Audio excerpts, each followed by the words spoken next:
അമ്മ ചിക്കൻ കറി ആയോ അമ്മേ? ആയി. ബ്രെഡുമായിട്ട് എടുക്കട്ടെ? ആ എടുക്കെടുക്ക്. ആ മോളെ കുറച്ചേ കറി അപ്പുറത്തെ വീട്ടിൽ കൊണ്ട് കൊടുക്കുക കേട്ടോ. ആ കൊടുക്കാം. ഞാൻ എടുത്തു വെച്ചിട്ടുണ്ട്, ഒന്ന് കൊണ്ടുപോയി കൊടുത്തിട്ട് വാ. അപ്പോഴത്തേനും എനിക്ക് ബ്രെഡും ചിക്കനും എടുത്തു വെക്ക്. ആ ശരി ശരി. പിന്നെ അവരെ പാത്രം ഇപ്പൊ തന്നെ തന്നു വിടുവാണെങ്കിൽ അത് വാങ്ങിയിട്ടേ വരാവുള്ളൂ കേട്ടോ. ആ ശരി. അമ്മ അവര് പാത്രം തന്നില്ല, പിന്നെ തരാന്ന് പറഞ്ഞു. എനിക്ക് എടുത്ത് വെച്ചോ അമ്മേ? ആ എടുത്തു വെച്ച്. എന്റെ പൊന്നോ, ഇങ്ങനെ ഒരു കൊതിച്ചി.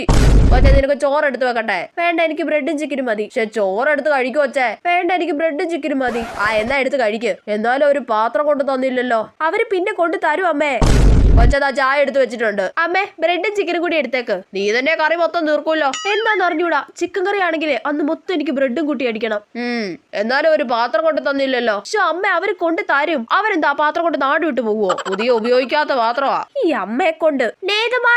ആ ദാ ചേച്ചി പാത്രം കൊണ്ട് വന്നിട്ടുണ്ട്. ഇപ്പൊ അമ്മയ്ക്ക് സമാധാനമായല്ലോ. ആ വേഗം പോയിട്ട് വാങ്ങിച്ചിട്ട് വാ. ചേടാ, ഈ അമ്മയുടെ ഒരു കാര്യം.